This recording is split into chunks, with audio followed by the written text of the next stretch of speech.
God damn it, Jeff. Name one thing that you've done that says you're trying to figure out the puzzle pieces. I don't give a fuck what you say. Yeah, I'ma do shit my way.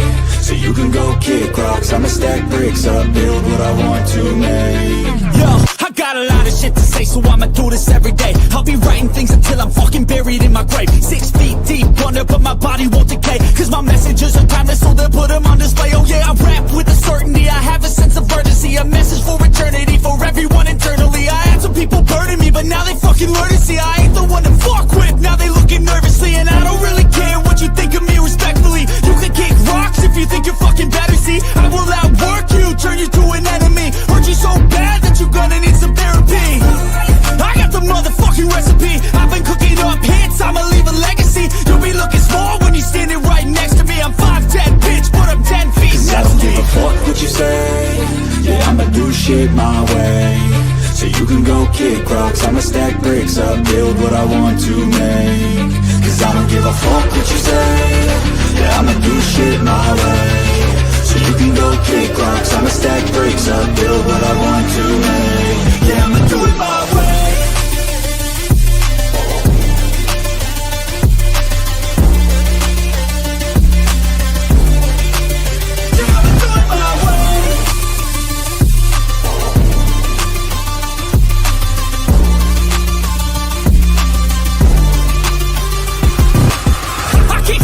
Coming out with a statement. You really changed, man, all your music and arrangement. You don't know shit, shut your mouth, you can save it. I'm the same dude that got his come up from the basement. 100 songs, 100 weeks, didn't change it. Experiments, development, intelligence, and patience. I'll do it all again, cause I never feel complacent. Let's keep the good vibes, positivity's contagious. I'm never looking back, cause I made a life that's passionate. A college graduate suppressing all his talents, yeah. He found a way to go and change, become an advocate. For taking control of your life, go out and battle. And you think you have a dream, then act on it, get after it. Get out your head and fucking capture it. You got one life to master it. Don't give up on your future, we all start losers. We're all late bloomers, gotta struggle through the sewer. What you say, yeah, I'ma do shit my way. Birds flying high, you know how I feel. Sun in the sky, you know how I feel. Breeze drifting on by, you know how I feel. It's a new dawn, it's a new day, it's a new life for me, yeah. Turn on your mind now, tune into the feed. We're planting digital flowers from a single tiny seed. Yeah, power to the collective in the data and the soul. The hive mind's getting louder, finding a voice in control. And here we go. Welcome to the freak show, the best in town. What is going on, Hive? I hope that everybody's having an awesome day. I got a great stream lined up for you all tonight. We're going to be talking about what they say is suspect vehicle 1 in regards to the Idaho 4 case. If this is your first time tuning in, welcome to the Hive. I'm your host, Birdie. I go live weeknights at 7 p.m. Central. If you're somebody that's only ever watched the news or Dateline or Amazon, Netflix documentaries on the Idaho 4 case, you're going to hear a bunch of stuff that you've never heard before, but welcome. Try to open up your mind if you're somebody that's already pissed off, thinking to yourself, oh God, look at all these internet detectives. They're just going to go sit online and try to figure the case out. Wah, wah, wah. We are. And we might figure it out. Who knows? We might figure this out. I mean, we certainly have access to a lot of stuff that wasn't public before that now is because of the hard work of people who said they're not going to just sit around anymore and just say, yeah, it doesn't make sense, but what can I do about it? Now, people decided to start to do stuff about it. And I'm going to go ahead and say what's up to everybody. I got a lot of stuff to go through tonight, but I'm going to say what's up to everybody. as you all are filing in, please go ahead, hit the like button. Do all of the things. If you have not hit like or not hit subscribe, please do. That is the best way to support the stream. Hitting like, hitting subscribe, those are free. Subscribing is like following, just shows good support for the channel. And plus, then, if you tune in regularly, it'll pop up right away when you open your YouTube app. And then for the Hive Plus link, the mods will be dropping that link now. If you'd like to have access to the emojis or the loyalty badges, that is how you will do so. You will also have access to the war rooms on Saturday as far as the live chat goes. Everybody can still watch those, but the members will be able to have the chat to themselves on Saturdays. That's once or twice a month. Also, really quickly, I want to say thank you to Pineapple Diana, Growth Redacted, and Katie's on the case. Growth Redacted and Katie, thank you for being members of Hive Plus for 4 months. And Pineapple Diana, I missed this one yesterday, my bad. And it said, I can say more later. Look at Jose. Start of the cover timeline is everything. I believe why. I'll email/call in Friday. I paid that debt. Remember that. Well, I'm looking forward to hearing your call in this Friday. And again, for anybody that is newer, Fridays, I look forward to those streams all week. That's when I get a chance to hear from you all in the Hive. I drop a link and anybody can call in and say whatever they want about this case or their theory. It's always a good time. All right, let's see who's all tuned in. Luna, shout out to Luna, Discord Dog, formerly known as Beck, and the UFO Dog get the best mods on YouTube. Say whatever you want as long as you're not trolling, spamming, or threatening. They'll give you enough leash to hang yourself. Shea, Jeep Overlanders, Leslie, 24/7, Twisted Timo, Kim being skeptical, Rose, here to establish alibi, redact my student loads, welcome to Hive Plus, Dead Men Awake, Luna Rose, Pop and Switch, Kim D, Jess to the Ness, Danger Zone, Aria, UFO Dog, it's been a while, might be a little bit rusty, Berdino and the Hizzy for Shizzy, the Rizzy missing Dolly Parton, RIP, in the Fizzy when I'm Mizzy and the Yizzy. I don't know.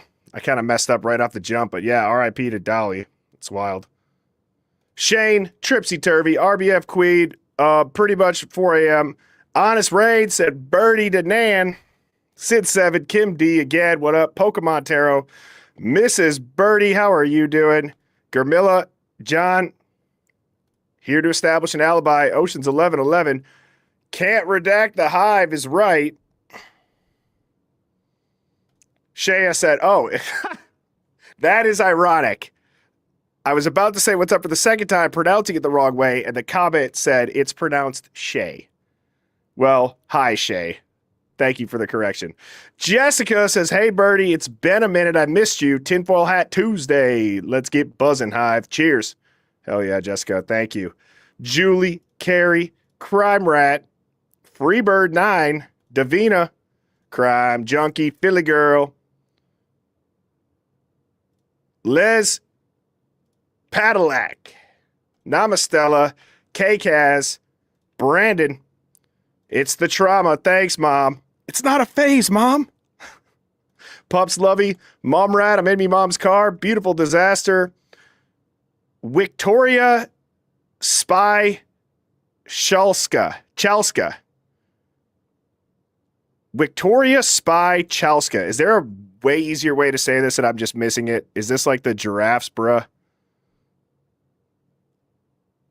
Texas, Wild, Horse Girl April, good to see ya. Yup, Tracy. Lisa, Nana, Sarah, Sleuther Dare, 0F Given, Sincerely Gen X, Big Mike Bam, Becky, Jen, and let's get one more here. Potato Showers, how are you doing? Janice, Morgan, Renee. Alrighty. Mallory, don't kiss me where I pee. Potato Cakes. We got like 3 or 4 potatoes in here. SARS, tuned in from Syracuse. All right, let's get to the poll that I had in the chat. So, in the live chat, you may have seen a poll. It was, tonight we test suspect vehicle 1 and that footage. Was it real, edited, or staged? The number one answer came in at edited with 68% of the votes. Second place was staged, 28%, and real was 4%. Now, I did drop part 2 of the miniseries Inside 1122, and so What I've done thus far is I started with the guy that they say was inside of 1122, which was Brian Koberger. How did they find Brian Koberger? Well, they had his name and they built backwards through the car. Then this last episode was all about the car and why they say it was at King Road.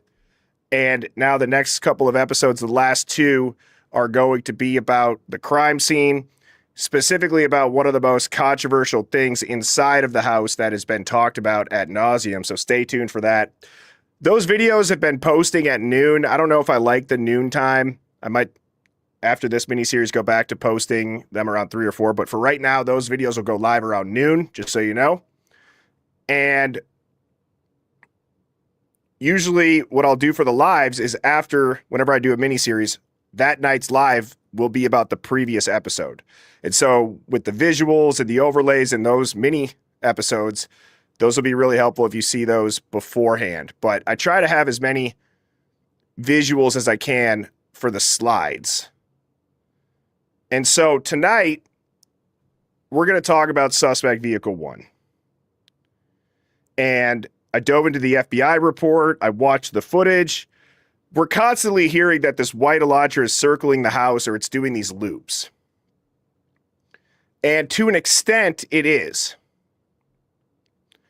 But there is no intent in the footage, meaning the intent of that loop, the intent of that car, whatever or whoever it is, was assigned that intent, right? And so if you have seen the video I posted today, kind of a spoiler alert, but I made the example, or I used the example of this. If you see that car making those exact movements and you assign the intention that that is the person that is about to go kill people, well, then every movement that car makes looks suspicious. And really what that car is doing is it's entering, it's there for a short period of time, and it's leaving. It's entering, it seems like it's lost, it's making U-turns, making three-point turns, it's turning around, and it's leaving. Well, you could make an argument that that seems to be very similar to what's known as a sobro. That is what the fraternities provide to members of their frats, known as sober brothers. They're people that are freshmen that stay sober. And they can give people rides to the bars, to the apartments, to parties, to football games. And it's mentioned a lot in the interviews. So I'm not just importing this into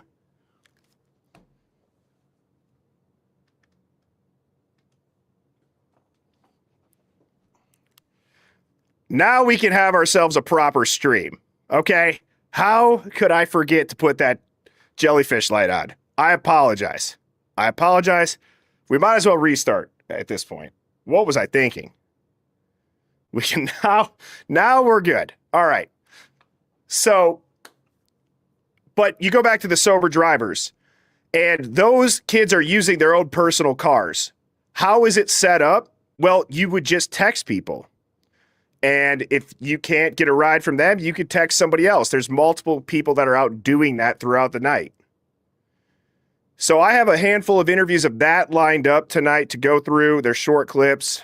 And then I'm going to be talking about the timestamps, the direction of travel, and the proximity of this so-called Suspect Vehicle 1. It's kind of a tongue twister. So-called Suspect Vehicle 1. In relation to 1122 King Road. And I think tonight will be pretty eye-opening. If you look through the lens of, let's just make some observations. Let's not have it all be one thing. A theme that has really helped me in my own head the last couple of weeks has been realizing the PCA and this entire story of the Idaho 4 is so compressed. We have to decompress it. And so not only with what they say happened inside of it, but figuring out how did they get to Suspect Vehicle 1? What's the route that they say? How did they identify these cameras? And then ultimately, what else was going on? Right? And so until you add in the what else is going on, it looks like one event. There's a Suspect Vehicle 1 circling the house, making predatory passes, goes inside, kills everybody, and leaves. Then is seen again on the camera leaving. That's one event. But if you just look at observations, like I was saying earlier, what you see is this. You see a car that's on camera, and it goes away, and then you see a car reappear on camera. Really, that's all we could do, because at no point in the footage is there a single camera angle that shows driver gets out of the car. Actually, driver parks, driver gets out, driver walks in, driver kills people, driver leaves the house, driver gets into the car, driver leaves. We don't see that. The only observation that we can make with this video footage and the continuity of it is the vehicle is on the camera, the vehicle is off the camera. That's it. And so I think it's important to go through a couple of these interviews where the Sobro is mentioned. There's also some court documents as well, but I think the interviews and the clips are better for the live stream. I show the documents in my mini-series. That we maybe need to talk to that might have some good information on what may have happened.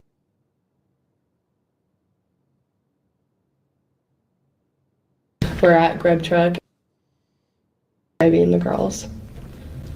So Okay, Colby, I think those are on the email. So were they the ones who gave those guys a ride home that night? yeah, that's that's what I've been told. Okay, Right, I wasn't yeah. there, so. Yeah.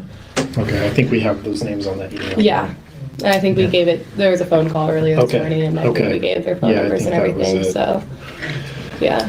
I was with Xana until 2 a.m. Actually, I have a picture of her the last time I took her. So what did those two guys do? Who did they give a ride to? They gave a ride to Maddie and Kaylee, and they were so they took them to Grub Truck and then back home. From the corner club? Yeah. To the Corner grub Club. truck. Yeah. Okay. It's more walking distance, but I don't know, I guess, if they went and picked them up at the Corner Club. I don't know specifics. Do you know if anybody else was with them when they came from the corner club? You just haven't heard, or No, you yeah. don't know for certain? Okay, so that's a little bit strange, right? Guys, look. Oh man, it's already happening, Hive. If when I start to do this as I'm editing, or if I watch the stream trying to see some comments that I might have missed, I've realized that any time that I start with look, I gotta just calm myself down, because I get a little bit worked up. I talk a little bit fast because I have a point that I want to make before I forget it, because I have been blessed with an ADHD squirrel brain when it comes to things like this. And I know there's a lot of people in here that feel my pain on it.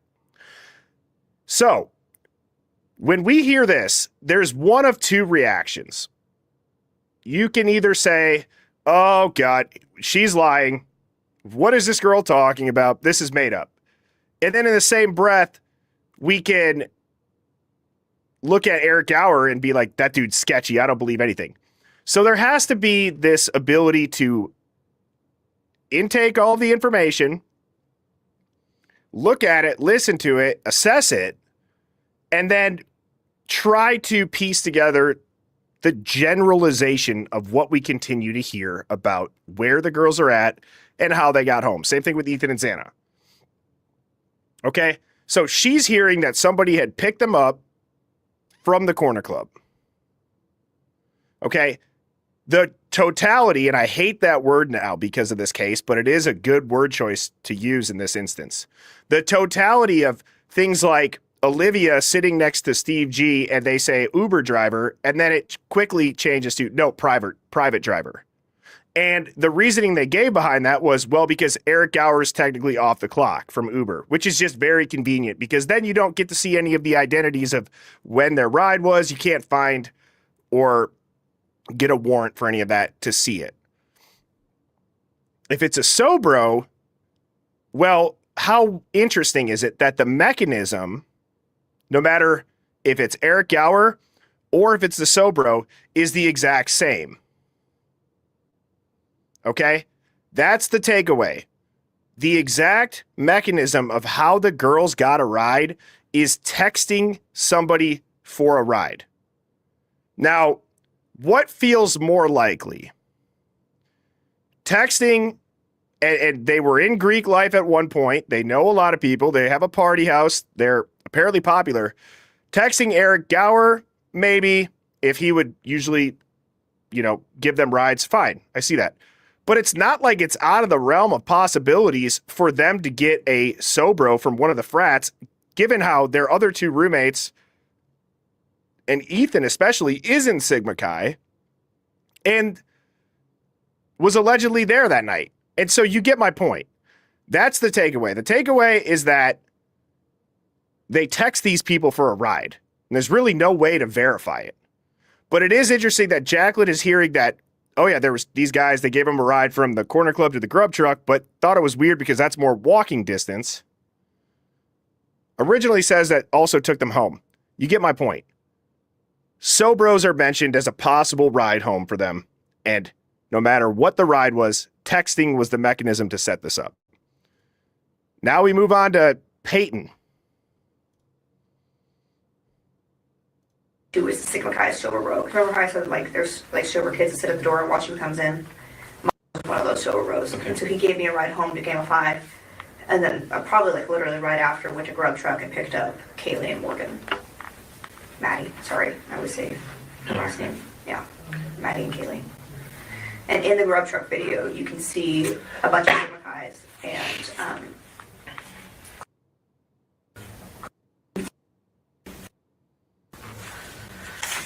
a bunch of kids are there, they're all hanging out with them, and then they walk over out of that video and they go over to their sober bro car and drove them home.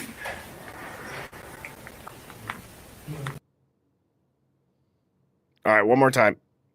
Who is the Sigma Chi sober bro? Remember how I said there's sober kids that sit at the door and watch who comes in? Mine was one of those sober bros. Okay. And so he gave me a ride home to Game of Five. And then probably literally right after went to grub truck and picked up Kaylee and Morgan. Maddie, sorry, I would say her last name. Yeah, Maddie and Kaylee. And in the grub truck video, you can see a bunch of Sigma Chi's and This is Martha, not Peyton. Sorry, my notes didn't change and I just ended up reading it off there. So no, this is Martha Smith. Apologies. I'm going to delete that for my own sake. Actually, I'm just going to change it. who is the Sigma That's like the classic. Oh, God. It's like if you've ever seen Anchorman where somebody starts typing on the teleprompter some random shit. That's what I felt like. My bad. Okay. Next one is Jack Showalter. This one is very interesting. But on my way there, they just wanted to get grub truck for whatever reason. So then I was just with them there at grub truck. As you can see in the video, I was just kind of standing while they're getting their food. And then right after they got their food, I don't know who it was. I just thought it would be one of their friends, picked them up in a silver sedan. And they just went home, and that was the last I talked. Like I said, have a good night, Maddie. And they got in the car and left, and I walked home. Since normally we have DDs, but their shift stops at 2. It was past 2, so I had a nice coat and stuff, so I just walked home. Okay, one more time. But on my way there, they just wanted to get grub truck for whatever reason. So then I was just with them there at grub truck. As you can see in the video, I was just kind of standing while they're getting their food. And then right after they got their food, I don't know who it was. I just thought it would be one of their friends, picked them up in a silver sedan. And they just went home, and that was the last I talked. Like I said, have a good night, Maddie. They got in the car and left, and I walked home. Since normally we have DDs, but their shift stops at 2.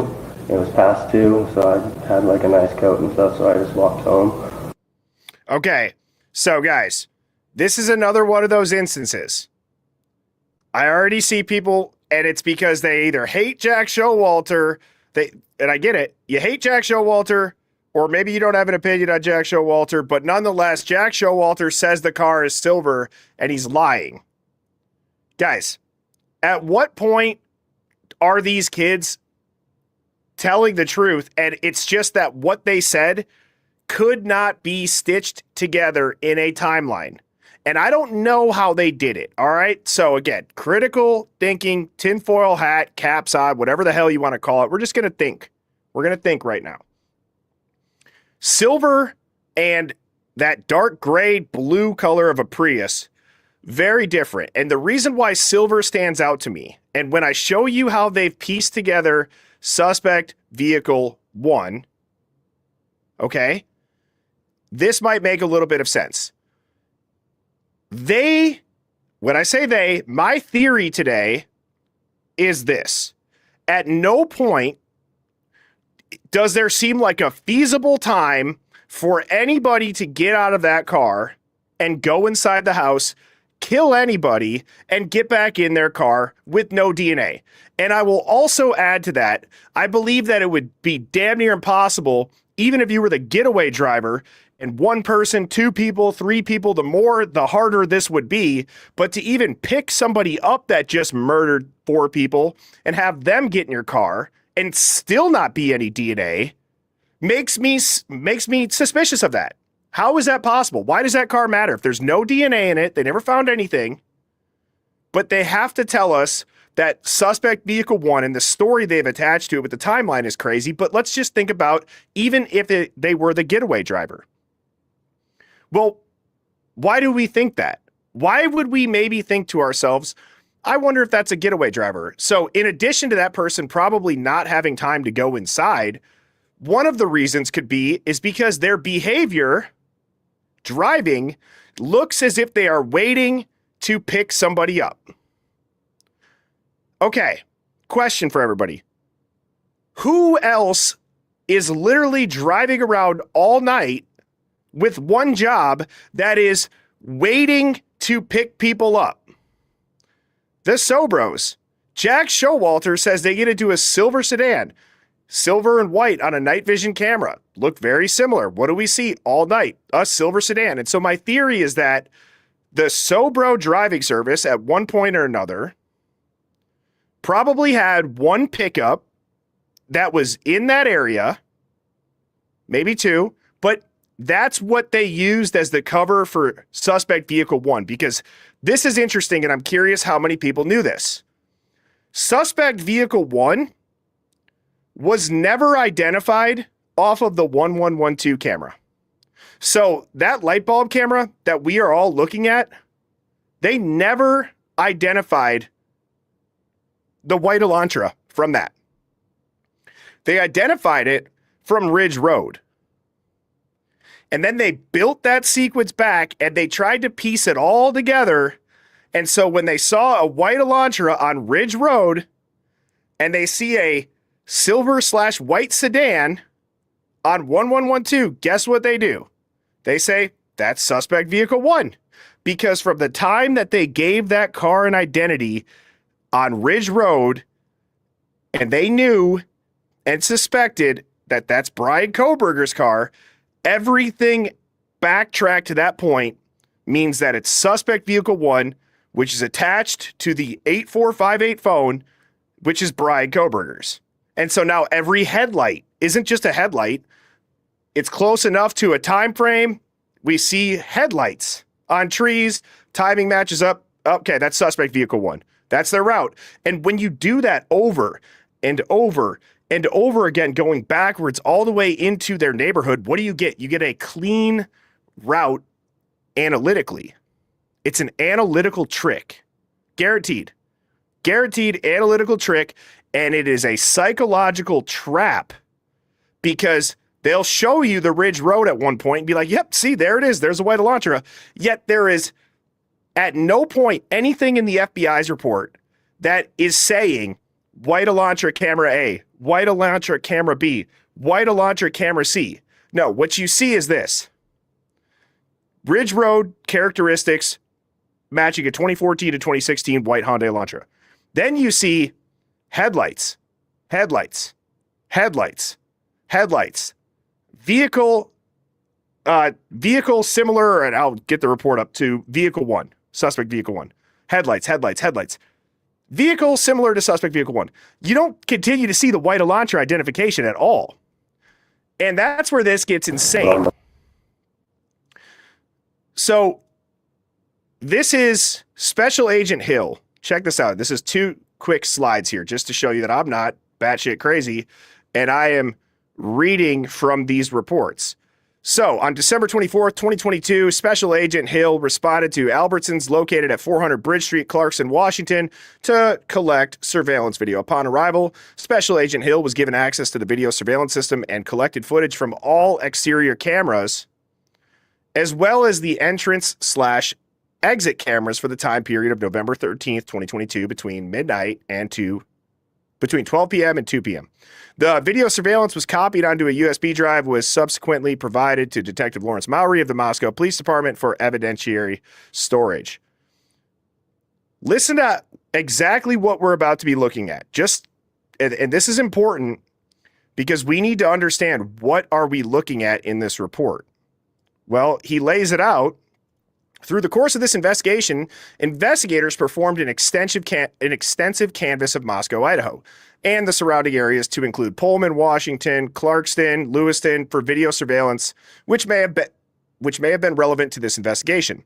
The surveillance which was collected was reviewed by Special Agent Hill in conjunction with the other investigative leads in an attempt to identify and locate a suspect and/or suspect vehicle. Okay, I'm going to read that last line again. This was done, and by the time that this report was written, Brian Koberger was already arrested, so keep that in mind. But this was done with other investigative leads in an attempt to identify and locate a suspect and/or suspect vehicle. Through this surveillance review and a review of other investigative leads, a suspect vehicle identified as a 2011 to 2016 white Hyundai Elantra, hereafter referred to as Vehicle 1. Additionally, a subject was identified as Brian Koberger. Again, because Brian Koberger had already been arrested by the time this was written. The following is intended to be a summary of the collected surveillance footage. I could stop right there. The following is intended to be a summary of the collected surveillance footage, highlighting pertinent sightings, which appear to show vehicles matching the description of Vehicle 1, or sightings of individuals matching the description of Koberger. The below noted camera locations were checked for their timestamp accuracy as compared to actual current time. This is the following time accuracy found for each location. And it goes through, and I show that in the video today that I posted. But again, this is pertinent sightings. So now I want to show everybody this, okay? Because this is crazy. There's two evidence categories, and I have these slides backwards. My apologies. So this is wild. When you break it down, here is what we get. One uninterrupted Whitey launcher timeline, and it's joined by inference. They are just inferring that that's a headlight.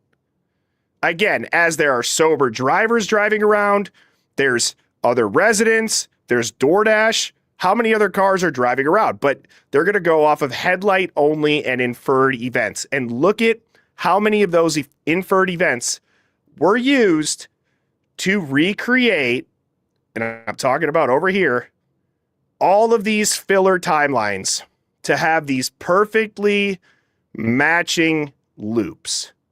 330, 330:55, 331. These are the only times, and a lot of these are obviously from the 1112 light bulb camera. But again, guess what? The 1112 light bulb camera, they didn't use to identify the Elantra. So it's just matching vehicle observations. Does anybody feel like that's insane? Because when I put this together, I looked at that, I'm like, that is so crazy that all of these are just inferred as the correct headlights. How do we know what car it is? What effing car it is? It pisses me off because it's just so clear and blatant, and obviously they have constructed this candidate, this identity of what that car is doing with headlights. Headlights and reflection of lights. God.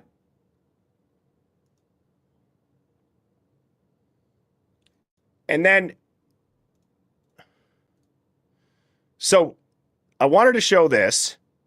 Keep in mind, too, it's later described as non-continuous footage. That's in court documents. They did this with association by direction, timing, and proximity. Okay? So it's just this would be so easy to, in my opinion, this would be so easy to look at it and be like, well, how do you know that those are the headlights? Because you're not even telling me that that is a white Elantra. You're just saying that it's a matching vehicle observation. It's a pertinent sighting. It's inferred that it's the same car. But this camera footage that we're looking at, you didn't identify it. The only one that you identified it off of was Ridge Road. So are we positive that with 1, 2, 3, 4, 5, 6, 7, 8, 9, 10, 11, 12, 13, 14, 15, 16, 17, 18, 19 headlight only observations, are we sure that at no point another car could have crossed paths and maybe all of these routes could be wrong? Anybody? Pretty confident. So out of all of these loops, okay, so you'll see the thumbnail here. This is wild because this is very interesting to me. Okay, this is the real gap between these loops. So from 333 to 338, 5 minutes, 340 to 356, 16 minutes, 358 to 404, 6 minutes, 404 to 420, 16 minutes. So 16 minutes and 16 minutes, 5 minutes, and this is rounded up. But again, the odds of both of these loops just so happen to have the exact same time frame is a little bit odd to me, given the fact that there's 20 headlight only observations and the timing. Wow. I mean, it's not only amazing that they guessed right on all the headlights and the reflections. This person must have been driving the exact same speed, taking as much time at every stop sign as they did the first time. There must have not been any other traffic on the road. They would have never gotten stopped at a stoplight a little bit longer. Nope. They were able to drive this the exact same, damn near, both times. It's suspicious. To me, it's suspicious. Okay? One's in the chat if you guys are following me as far as how I'm starting to show that there is this pattern of a lot of other activity going on that would mimic what they've said is Brian Koberger stalking and looping, even though when we look at it, it looks as if somebody's waiting to pick them up, but then you bring in the fact there's no DNA in the car. Maybe it is a sober driver. We hear about it a lot. And then 20 inferred sightings based on headlights and light reflections. One camera vehicle identified Brian Koberger, Ridge Road. So, I really had my slides all out of whack. So, in my opinion, the first loop, to me, is the most legitimate. But it starts off with a complete bang. Okay? So, this loop is unusually clean compared to the rest of the night. The messy loop, in my opinion, is like 340 to 356, maybe 340 to 4-ish, because that's when Molly's there, allegedly. And I'll show you how many less vehicle sightings they have. But for loop 1, I've tried to break this down in the past where I've said, man, it looks like that footage is looped. Literally, like we got to find the actual legitimate loop maybe, and then we can see if the other ones were just replayed or repeated over it. We went hard on that for a while, but this might be a better way to actually have a backbone to it. And so this, compared to the other ones, is odd. 328, we see it at Sunset Mart, and I have the video I'm going to play of this. But it's a vehicle sighting. Vehicle sighting at 329, vehicle sighting at Linda Lane, vehicle sighting at King Road, vehicle sighting at Linda Lane. Then it's headlights only, which is what we would see on the reflection on the house that's to the left of the light bulb camera. Then we see the vehicle. Then we see the headlights only. And then we see it on Paradise, actual vehicle, okay? This only has 2 headlights. And really, this first one is, I don't even really count this as a headlights only, but technically it is. And now let's watch this. But again, this is the cleanest loop. And I want everybody to just pay attention really quickly in the beginning. I'll let it play. Let me know if you catch it. And then I have a video after this that's going to go over this first frame. This first shot, rather. But let's watch what the cleanest loop looks like. So, here we go. There's no audio. There's suspect vehicle 1. Now we see it coming down the road. 329. We can actually see a vehicle. Technically here, we can see a vehicle. See the taillights. We knew it turned right. Now at 329, we can see the vehicle.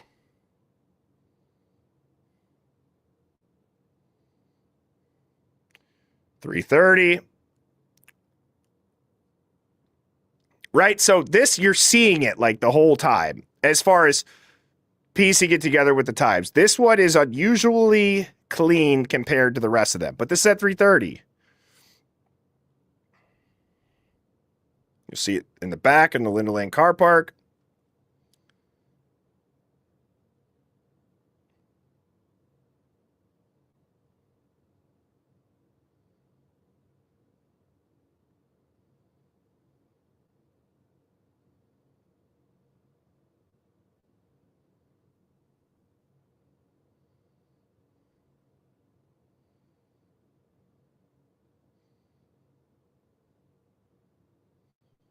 And here it is leaving. Then we'll see it go behind the house. And I'm going somewhere with this. I mean, this is just so obviously stitched together. And I believe that they have used a natural occurring activity that was going on in this area as a cover to say it was suspect vehicle 1. I don't know what else. We've looked at this car for so long and nobody has been able to figure out what the hell it's doing. It makes 0 sense that anybody would just loop around, drive by themselves. I don't care what anybody says. If he was nervous, trying to hype himself up, give me a break. Because then you have to bring in everything else. And so that's when I said I'm done with these dang one-off things of, well, I'm sure he was nervous and I'm this. Okay, well then what about his phone and how they found him? What about how they even identified the car? What about the DNA that's got no chain of custody? What about the timeline they say that he did this in? What about the fact that there's nothing in his car? What about the fact he's got no motive? They've never found a murder weapon. He didn't have to allocute. What about all that? So we don't have any of that. So that's why I don't think that he's just driving around hyping himself up at all. And I'm challenging myself to think outside the box of, well, then what if they just had something else going on? We hear Showalter, who's been a very sketchy person, yes, but he says a silver sedan.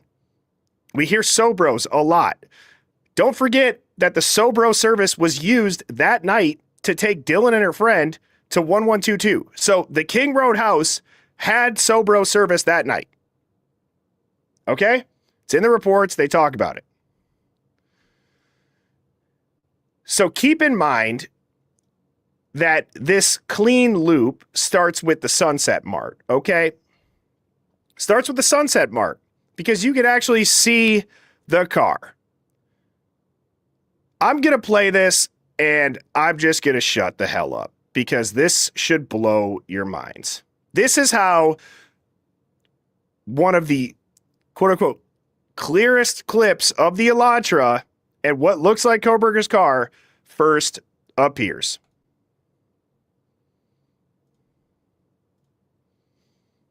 It'll replay.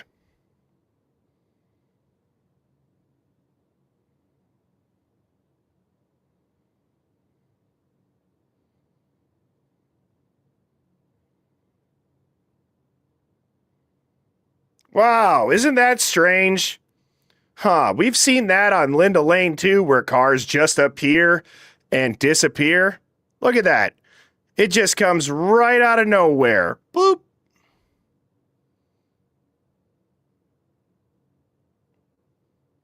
Guys, I mean, come on. Give me a break. This is comical at this point. As Jeep Girl said, if this wasn't such a tragedy, this would be the biggest comedy show of an investigation of all time. Seriously. This is blatantly obvious that this is stitched, and that car comes out of nowhere in a frame that they missed.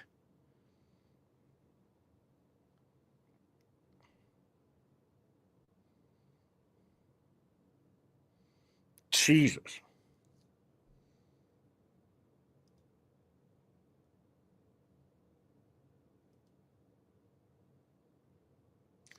So, again, I don't know. That's just crazy. I'm not surprised. So now, just on this channel alone, we've shown 2 or 3 on Linda Lane from the dumpster cam that do that. We now have the Sunset Mart doing that. At what point, can I just ask a question to anybody that invested in this case? Hello? Excuse me, I have my hand up. Question, yes. At what point, when you say that these clips are non-continuous, why would the quote-unquote non-continuous clips have cars just disappear, but have the camera angle showing that before the car disappears or reappears? Wouldn't that continuous clip just start as the car drives in? Anybody have any answers for that? Because the way that I'm looking at it, and the way that everybody can see this with their own eyes, is that in the FBI report, you're using this to correlate the path of suspect vehicle 1 as pertinent sightings and inferred movements, but the first movement on one of the most unusually clean loops starts with a white car that, can we tell it's an Elantra in it? Nope. It just falls out of the sky and comes out of nowhere in one frame.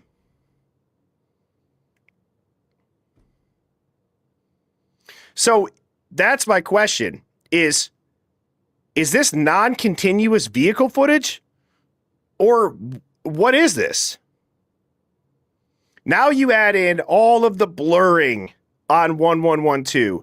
You add in the missing time from Linda Lane. The audio sounds like shit. Excuse my language. It sounds so bad. People are redacted and blurred. We hear random and wild things.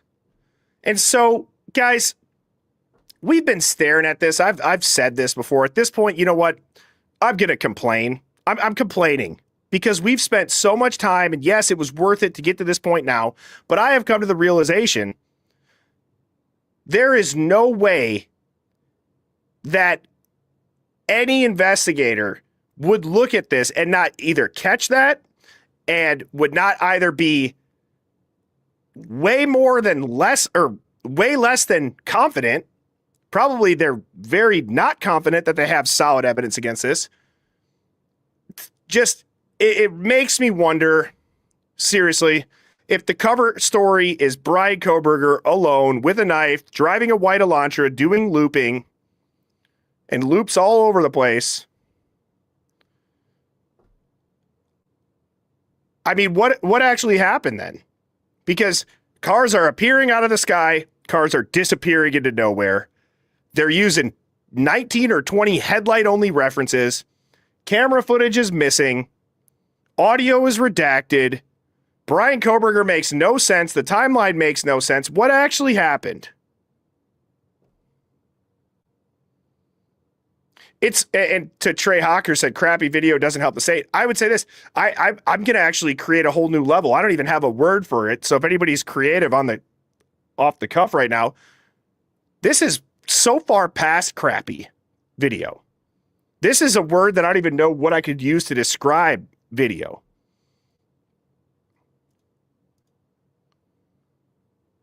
Yeah, hair DNA equals debris. The word is bullshit.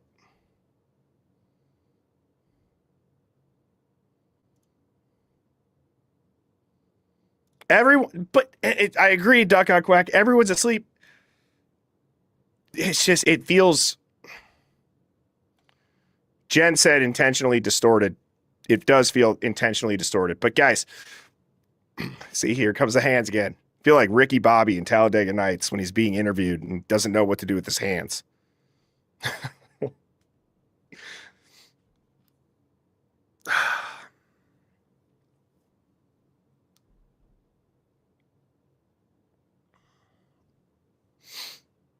It's just so bad.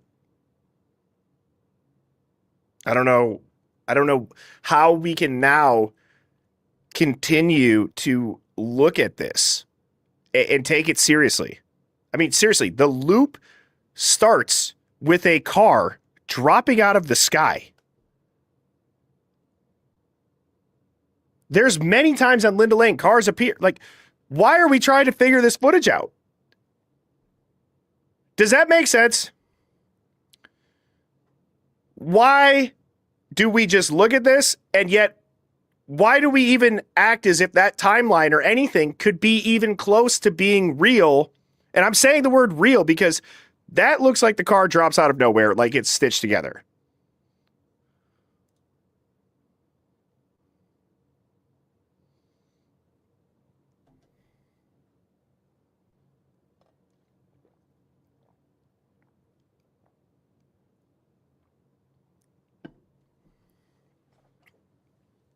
Thank you for that suggestion.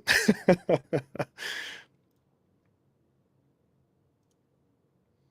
what my wife says to me. How much water have you drank? How many Stanleys you gone through today?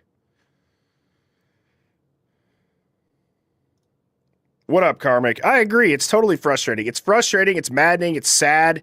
It's confusing. And the other hard part is how do we get people to pay attention to this? And in a way, I feel one of the things that comes to my head is that, well, this isn't exciting. It's not like sexy evidence. It's not some breaking bombshell. It's, well, maybe that footage just sucks and it's glitching. But it happens time and time again. At what point do all of these little oddities become stacked up enough that the collected amount of these small oddities is the bombshell? Because you can go through every dynamic of this case. Inside the house, outside of the house, people in the house, people outside of the house. I cannot think of one feasible theory that would make sense, that would not be completely and utterly speculating at this point, because the theory would have nothing to do with anything that we are seeing. And that sends people. Because people will say, no, we are doing nothing but the facts of the case or this, and it's not directed towards anybody. It's just, you guys know what I'm talking about. What are the facts of the case? Well, I can tell you the fact of a damn case right now is that footage looks like it's stitched. And you see it a lot. I'm not making that up. That's not a conspiracy. You guys just watched it. That's their footage they released. The timeline that they've given makes no sense for one person. So why would we try to fit a bunch of other people that, again, we can't? I'm going to lose my mind. I'm going crazy. I've lost my mind. It's gone. It's gone.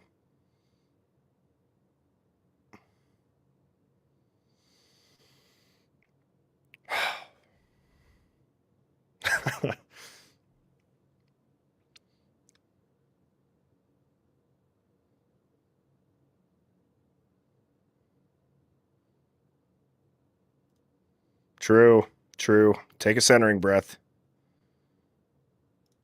Sherlock said, yes, it's frustrating. They selectively apply a totality of evidence only when it suits them. It's annoying AF.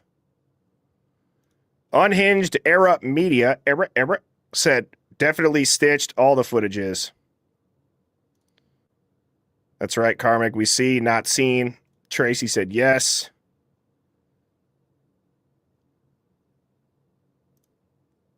Philly Girl said, all that video is manipulated. Miss Mojo Rising, welcome to Hive Plus. Somebody said get some help, Birdie. You're right. I do need help, don't I?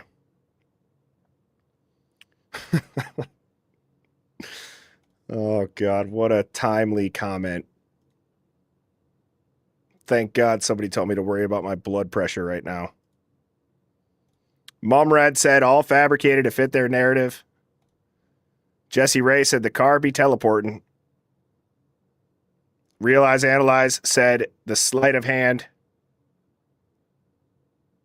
Pineapple Diana said they're making it confusing and crazy for us on purpose. There's a reason for that. Don't lose focus, guys. Appreciate that pop and switch. That's my favorite movie. I watch it every St. Patty's Day. Boondock Saints. Wake up early. I watch it. It's a weird thing. I've been doing it since college. I've carried a college tradition that me and my buddies had into my real life now. All right. Focus up. Now I'm going to show you all what is a very messy loop, okay? And that's from 340 to 356. And so now this one has way less vehicle sightings. And it's almost, oh, I'll just show you guys.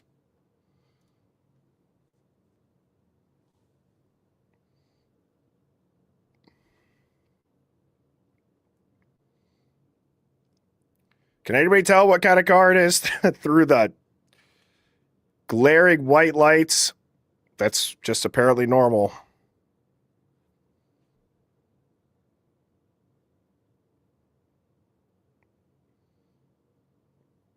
And so it'll cut to every angle or zoom in.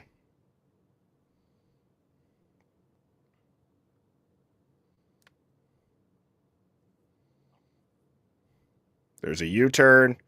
We've gone over that footage. That's where there's apparently a wildlife or a bear. Now it comes back. You'll see it behind the house there.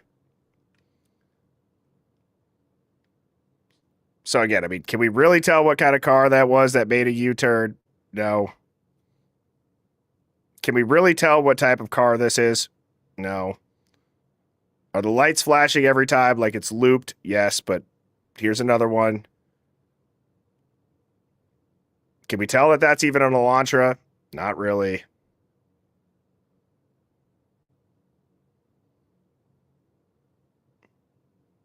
How about now? So all of this time is going by, and this is said to be the suspect vehicle. But again, how can you identify it? That's the point. Like, at what point is that established as a white Elantra? It's maddening. It's the concept.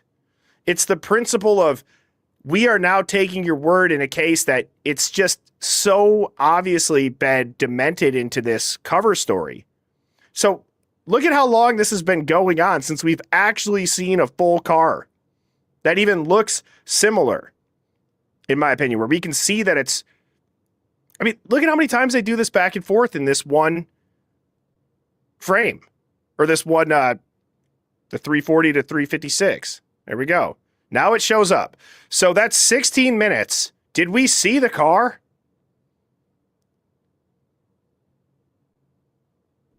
That's my point, guys, is from 340 to 356, we see just flashing lights behind a house through trees. We see reflections of light on a U-turn. And then 16 minutes later, it pulls in and we see it again. The vehicle that from Ridge Road, they've said, is an Elantra.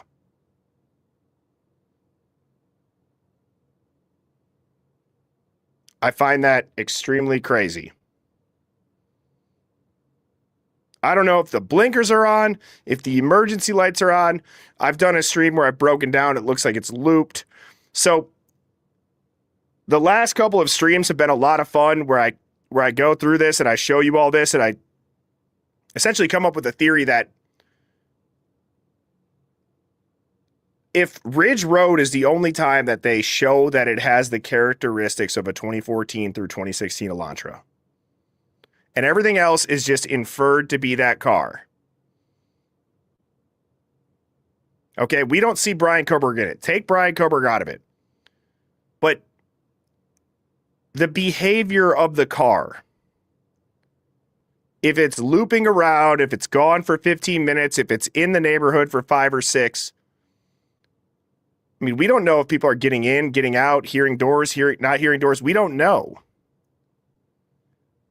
So that's why I want to know, did they use something that was going on that would be somewhat normal after bar close, with sobros, with kids that are drunk, that are clearly utilizing that service? And did they use that as the cover for a suspect vehicle 1? Because again, if they've given us Brian Koberger, guys, why are we to think that they would give us the real vehicles? I'm not even saying that they had to fake this footage. All I'm saying, which I have my suspicions, and I'll just leave it at that, but all I'm saying is they could have assigned the killer's vehicle to any car that was seen on this footage. And we would have been initially like, oh yeah, that makes sense. Look at their behavior of the vehicle, because now the intent has been applied to it. But if you remove that intent, what are we even seeing? I mean, has anybody, I would say this to people, go back and watch the footage and forget that they're telling you this is a murderer's car. What does the behavior line up more with?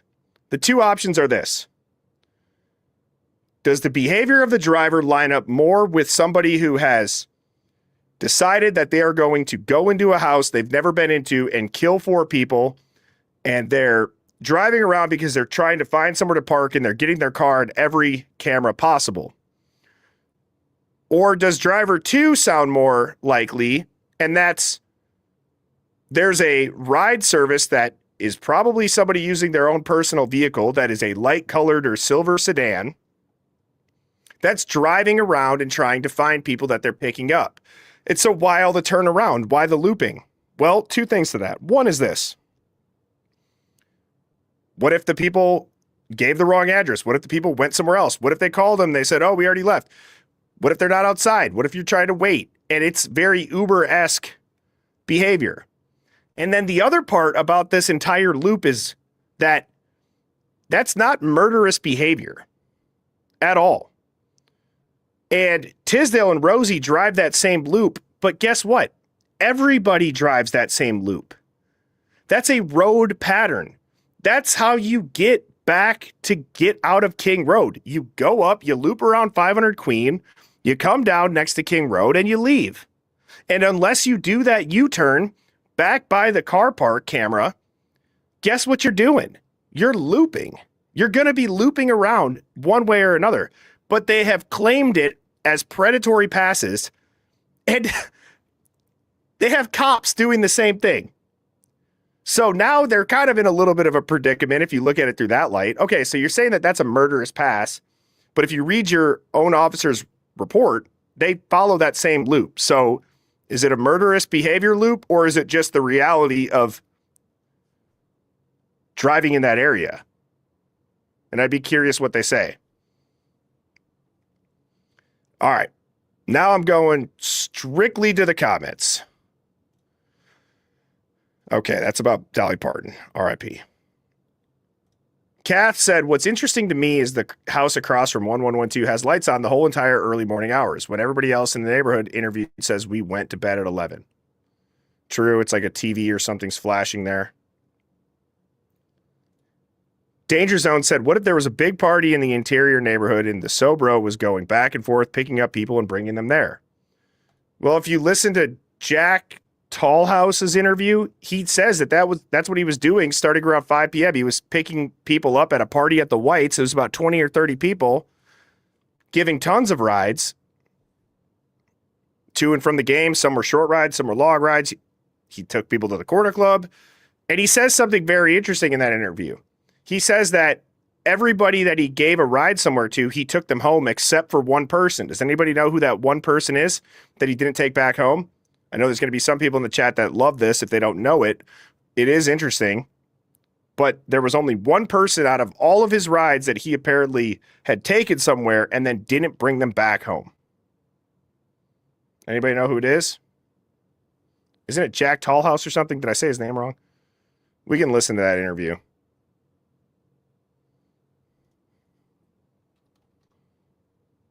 Anybody know who the one person is?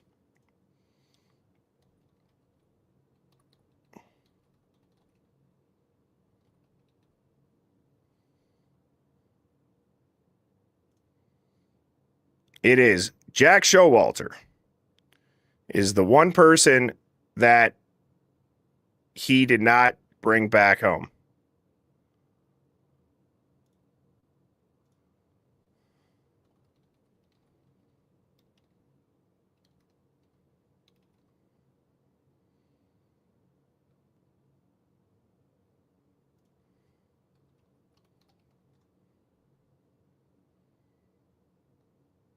Yeah, I'm also getting so sick of searching anything about this case online and nothing populates.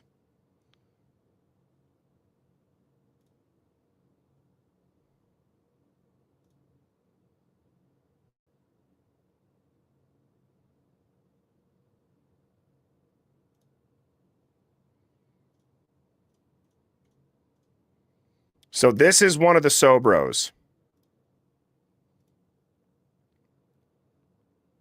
I'm not sure if everybody's seeing this, but this is one of the Sobros, and we can listen to this now. Who was described as the sober bro on the night of November 12th. So I'm going to reach out to him and see where he is currently and what information he knows. He's at area code. I'm going to fast forward to when he actually answers. With the Idaho State Police. I'm sorry to have to call you kind of out of the blue like this. I'm one of the detectives assigned to the homicide investigation here in Moscow. Mm-hmm. Are you in Moscow today, right now? I am not in Moscow. I'm down in right now. Okay. The reason why I'm calling you in our interviews thus far, we realized that you were possibly the sober bro that night who was providing rides, DD rides? I was, yes. Okay. We're hoping to get some information from you. In fact, if it's okay, I'd like to ask you some questions right now if you have some time. Yeah, no, that works. Okay. So tell me, first of all, do you go by Jack or Jack? I go by Jack. People call me Jack as a nickname. Okay, gotcha. So tell me about that day starting around 2 or 3 o'clock in the afternoon. Tell me about what all you did, if you can recall. So I started off my DD with dropping people off at the Whites, which are those apartments on King Street. And I know there's some type of party going on there. Okay. And then I'll just shuttle people from the apartments to the game and just to like different locations around Moscow. Okay. And then that's basically, I did that until around like 2 a.m. Okay. Did you give any rides to any of, first of all, do you know who the victims are? I do, yes. Okay. Did you give any rides to the victims? I did not. Okay. So the Whites God, on dude. King Street, that's... All right. I'm also...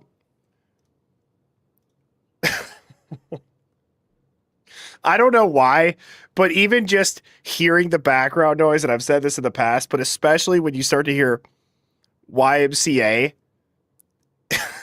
that it just makes me want to lose my mind, to put it bluntly. The dog barking, just like you're talking to a detective 5 days after a quadruple homicide, and nobody goes anywhere quiet, ever. I mean, oh. Pretty close to the homicide location, isn't it? Correct, yes. It's probably a 10-second walk. Okay. Interesting. So that's another fraternity party that was going on there, or tell me about what you know about that. It wasn't a fraternity party. I think it was just a group of people getting together before the game, just having a good time. About how many people do you think were there? I'd say probably from what I saw, I never went up. I was just texting people I was there, but from my understanding, probably around like 20, 30 people. Okay.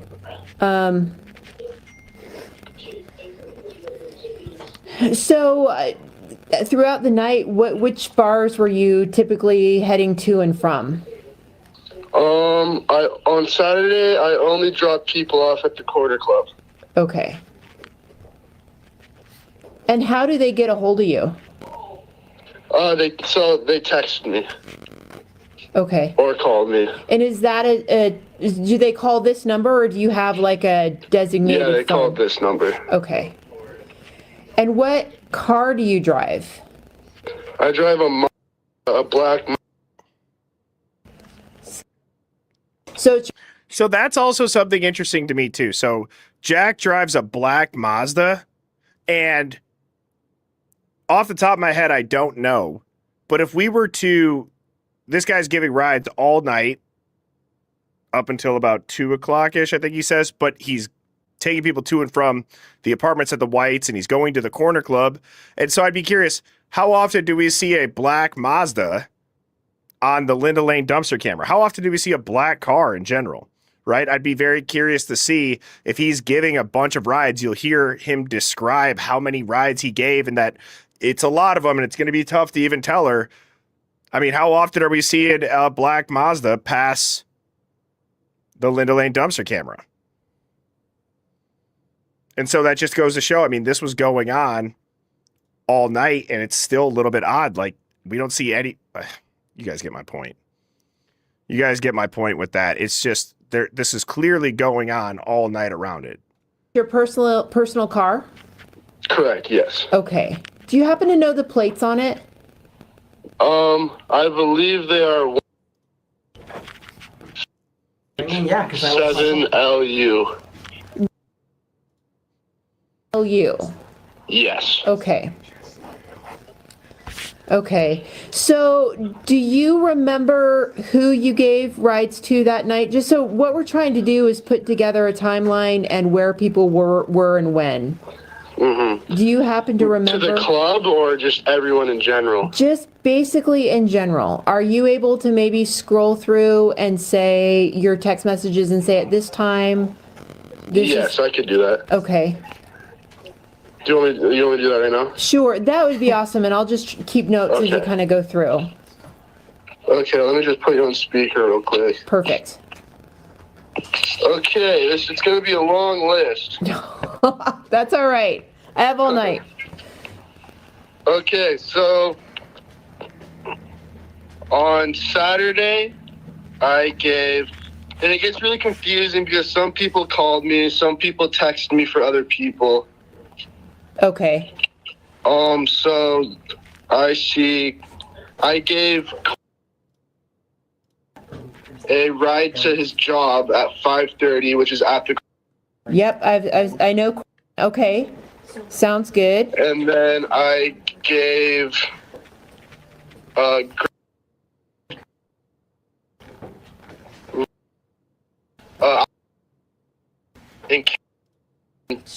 ride to the game. Okay, and that was, what time was it? That was. You know what's even crazier too? I don't know if anybody heard that. Leslie Lehman, ISP detective, starts this call by saying, "Hey, Jack, we are trying to build a timeline. Heard you were the Sobro." Yes, I was. I can confirm that I was, yes. And, worked from 5 p.m. on the 12th to 2 a.m. approximately on the 13th. And Leslie asks him after he says, I gave a lot of rides to the game. So Leslie then says, if you guys caught that, what time was the game?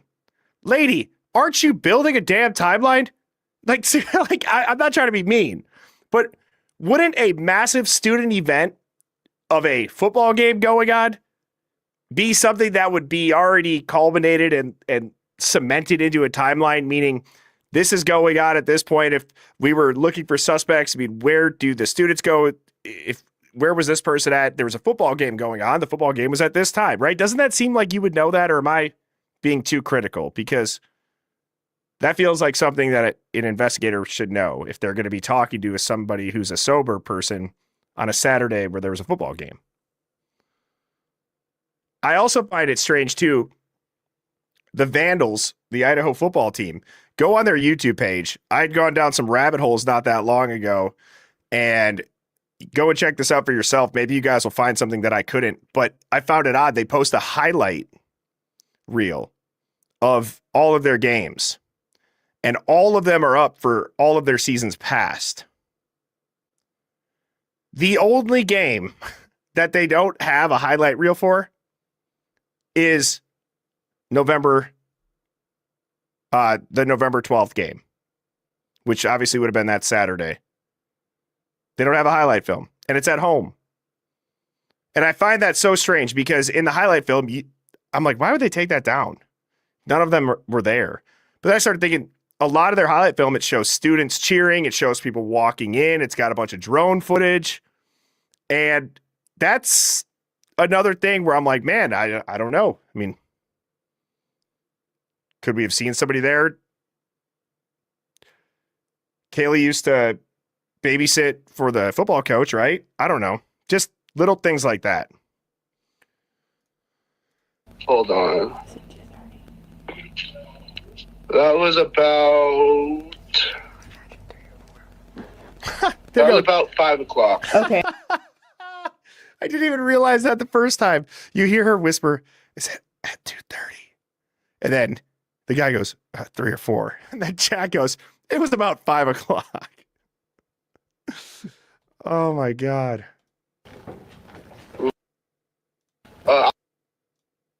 And a ride to the game. Okay. And that was, what time was it? That was. Is that real? Danger Zone? I mean, I believe you, but that's even crazier. ESPN says no video available for that game. That's sus. Hold on. That was about 5 o'clock. Okay. I believe. Okay. And then I gave a ride to the club. I picked him up at the club at 9:15. Okay. And he's the, right? He is, correct. Okay. And then I picked up. Okay, sorry, this is tough because I gave a lot of people different rides. That's okay. And I'm not too concerned with making sure we get every one of them. It'll just be, help me out, just kind of corroborate. Arthur Daniel said, hey, B, just a quick one. How many are there of these so-called interviews that are telephone and not face-to-face? Also, that guy, Jack T, was he a pledge running around? Kissing? I don't know what the kissing part means, but there's a lot of these interviews that are just over the phone, and there was one, and I forget, I know Accomplished A had posted it. I don't know if she's in here. Somebody might know this, but when the detectives are talking to him, what's his name? He was one of Ethan's buddy, and they were like, do you have time right now? He's like, I guess. Yeah, I guess I could talk to you guys right now. It was just the most, like, again, this is days after your alleged best friend just got hacked up, and you're barely making time for detectives trying to ask you questions. That's so off. What was that guy's name?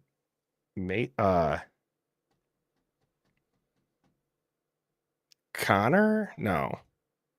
Okay, Crime Junkie remembers that. It's on the tip of my tongue. I'll put it on the screen if I see it. Tim DeWolf. Yes, thank you. Rating everything where everybody was. And then I gave a ride to the club at 9:30 p.m. Okay. And then I picked, so that was basically the bulk of it. Okay. And then I also dropped off at the club. But and picked them up at approximately like 1 in the morning, I believe. Okay. And then dropped them off at the house. Okay. And then I picked up and took them back to their house. And that is on campus, correct? I believe it's technically off campus. Okay. But it's pretty on campus. It's the one right there next to the engine building? Yeah, correct. Okay. Okay. Guys, I'm going to go back and I'm going to show you something and listen to what he's talking about right now. He's now at the end of the night, right? So where does he say that he takes everybody to? The club. He specifically says he picked up who around 9:30 and took him to the club. One can assume. I think he says Jack Showalter. Because again, at the end of his interview, he said the only person that he didn't take home that he gave a ride there to was Jack Showalter. And listen to what he says here. And before I replay it, I want to show you all the actual written report. Because the way that this is worded, I find strange. Okay? And I think people are going to love this or people are going to hate this. But I can't help it because this is how my brain works. And I hear a k and a as he said that he took them home. And then she goes, oh, is that on campus? And he says, I think it's kind of off. Even though in the beginning he says he didn't give a ride home to any of the victims, I want to show you all this. Because the way that this is worded raised my eyebrows a bit. Let me just find it.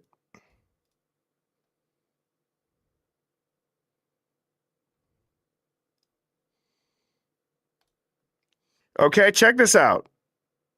So this is obviously November 18th at 4:30. I called Jack Tallhouse. He said he was in Boise. He confirms he was a sober driver for the evening of November 12th. Started at 5, went till approximately 2. November 13th, uses his phone and riders send him texts or call to give him rides. Now, already I'm seeing a little bit of similarities between what they say with Eric Gower and giving a ride to the girls. Hear me out on this. I'm pretty sure that that was Eric Gower's last ride of the night. And I think this was Jack Tallhouse's last ride of the night. Both rides were set up via texting. Both were a decentralized ride network at that point. Eric Gower's not signed into Uber, and the sober drivers, they use the same mechanism. Just text or call me, I'll come pick you up. Even though he says he doesn't give them a ride home, a lot of that stuff starts to kind of, again, it's just similar. It piqued my interest. And when I read this part of the report, this is interesting. So he said Jack said that the party at the Whites appeared to have 20 to 30 people, but he did not go into the party. Jack gave a verbal rundown of his text messages and who he gave rides to. Okay, so we just finished that part.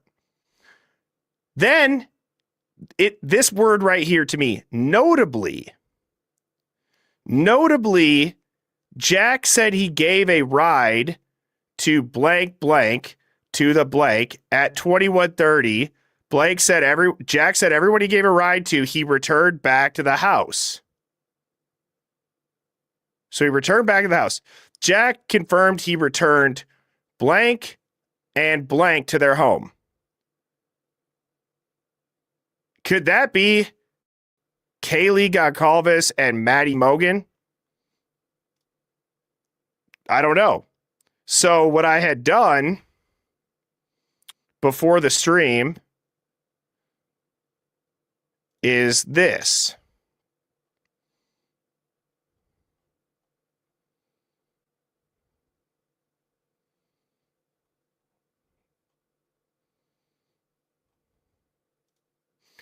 I had put this into ChatGPT and I told it to measure what the font size is.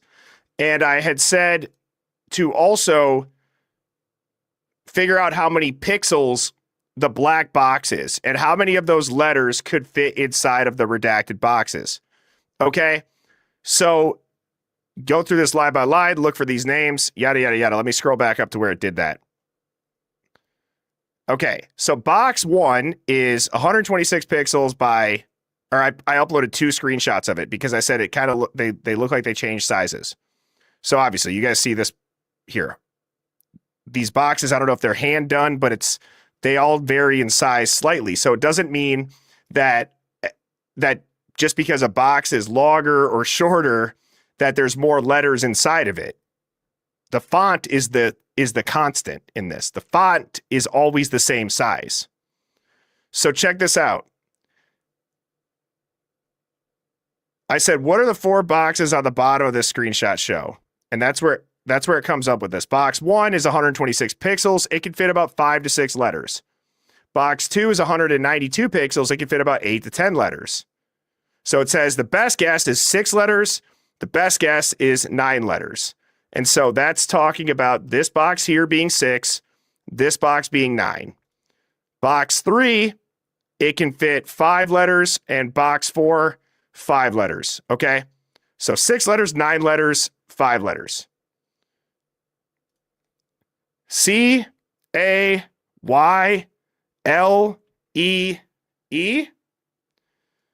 is 6. GONCALVES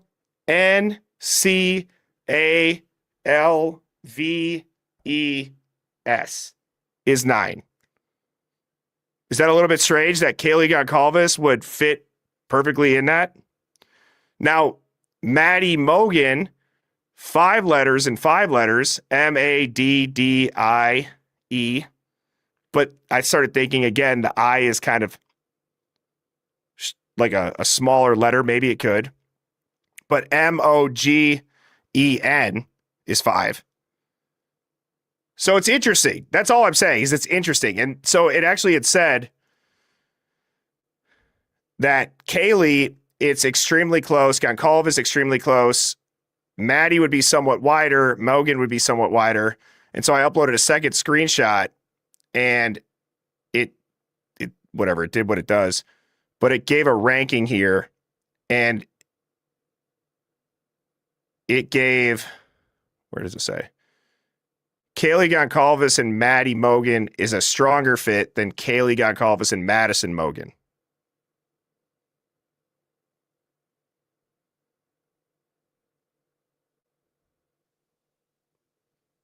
It's a very strong geometric match. And so I actually had it create an image.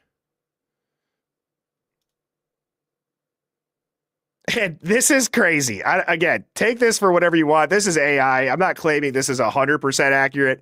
I'm not, but I went about it in the way of taking the constant that was the font size, and I had it plug it in, and technically that would be redacted with it.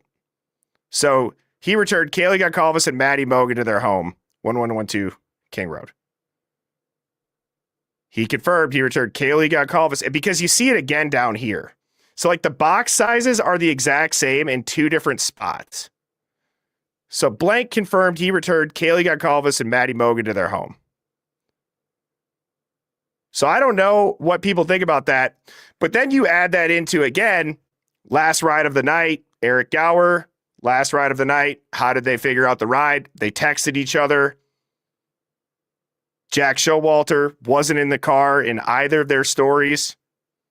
What do we see Jack Showalter do? He walks away. I don't know. Type of 1 if you think that that's somewhat interesting. Type of 2 if you think that it's nothing and it's probably way off, because he had said in the beginning, no, he never gave a ride. I don't know. But that's that's some of the rabbit holes that I go down. And I wanted to make sure I showed you all that. But we could finish this interview out.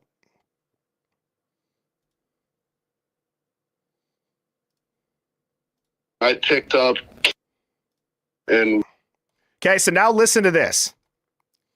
So now listen to this part. Tell me you don't hear a k and an M. Morning, I believe. Okay. And I just dropped him off at the house. Okay. And then I picked up and... Anybody kind of hear that? And then you bring in the report, and he just got, because again, the timing of this,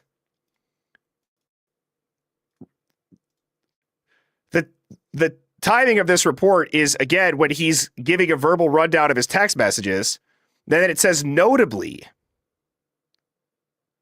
And then he says he confirmed he returned and to their home. So, I mean, we're literally at this part of the interview when we start to hear the phonetic sound of that.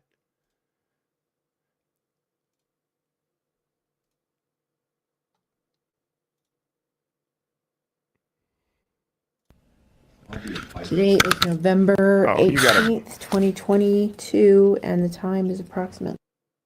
Sorry. You got to be kidding me. Come on.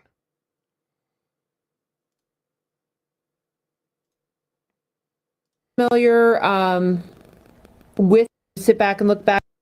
At the house. Okay. And then I picked up and took them back to their house. And that is on campus, correct? I believe it's technically off campus. Okay. But it's pretty on campus. It's the one right there next to the engine building? Yeah, correct. Okay. So it's the one right there next to the engineer building.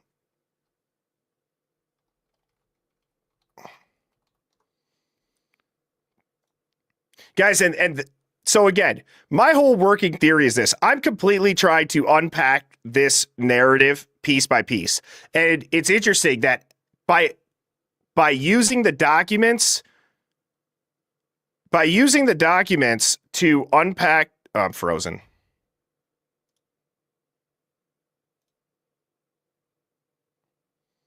By using the documents to unpack the narrative, it's almost easier than just looking at the documents. And so that's what I'm trying to do. I'm trying to rip apart this simple story that is just one event, piece by piece, starting with Brian Koberger, the phone, and then going to the car that they're saying. And it led me to this idea that what could they have used as a cover for suspect vehicle 1? And I've always thought that it looks like somebody's driving around waiting. Well, then I started hearing these interviews about the Sobros, and I looked this up, and I'm like, that kind of sounds like it. And so now if we look up the engineer building,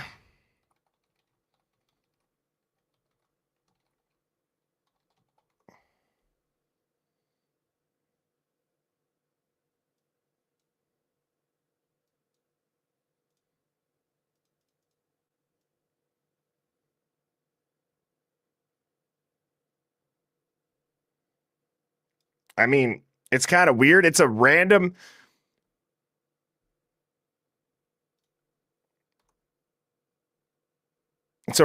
building. It's right here. And so they say, oh, it's kind of by the engineer building.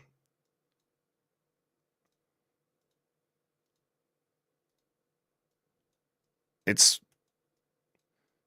not really. Is Ethan's apartment over there? I don't know. I'm not trying to speculate too much, but that whole interaction where she's saying like that is it just sounds odd. It sounds very strange. A lot of these sound almost planned, like he knows they're gonna call, and I don't know. Could be talking about the frat. I'm not sure. I'm not even saying that this guy for sure gave them a ride home, guys. I'm just...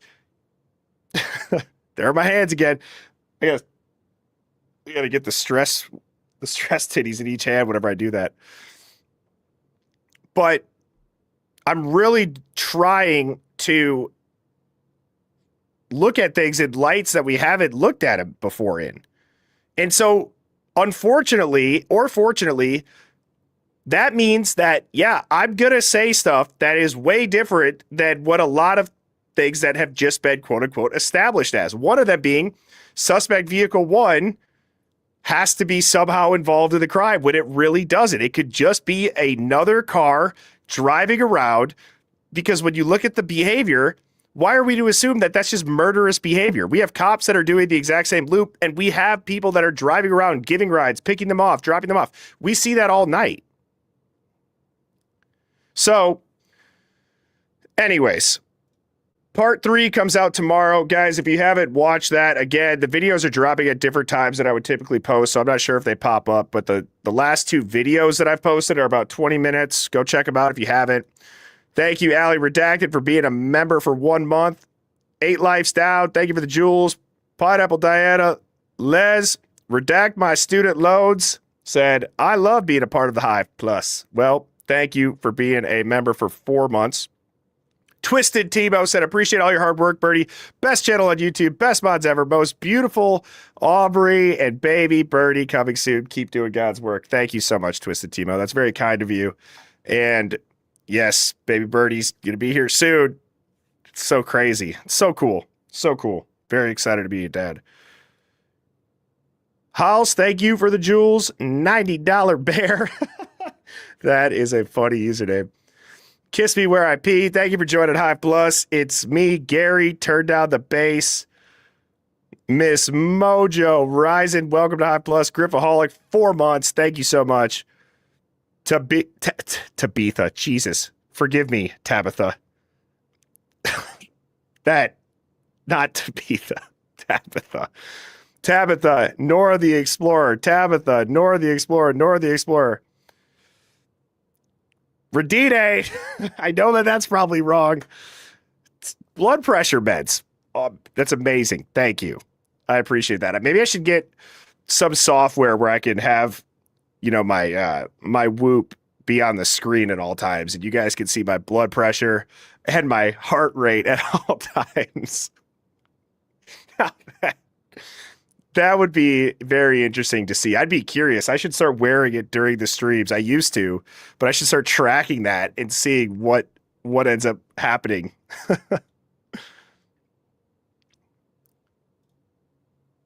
Miss Mojo Rising said Andy Cussing developed a program you can use, Murderous Heart Analytics.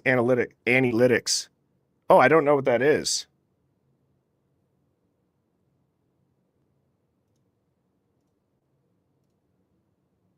Analytics. I got to look that up. I'm typing it into Google right now. Thank you.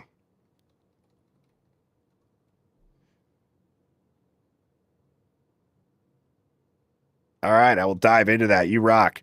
Sid7 ISP supplement 01 or 00001 spells her name as Maddie with just an I. I did not know that.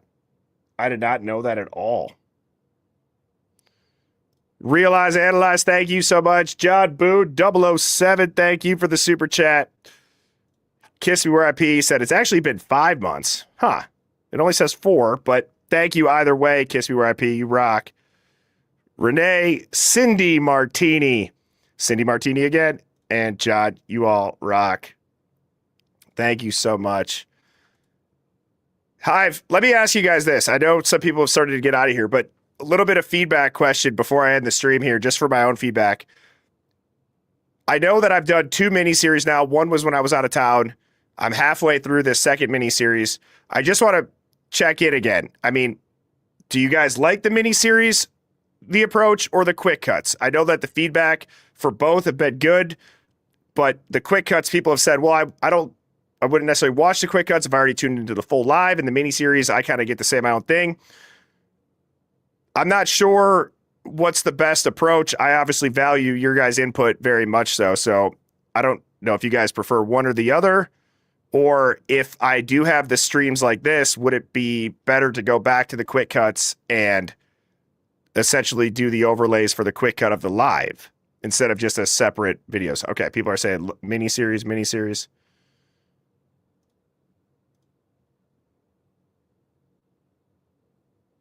Thank you, McLovin Detato. What the hell?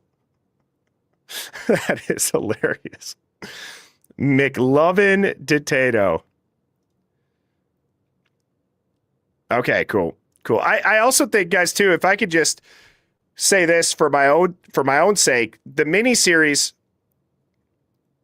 from a standpoint of content, quote unquote, meaning stuff to talk about during the lives, I feel like the last 2 nights have been, I use the word intensity to it, but the last 2 nights, I feel like we've got our swagger back from a standpoint, or to an extent, of getting back to looking through a different lens.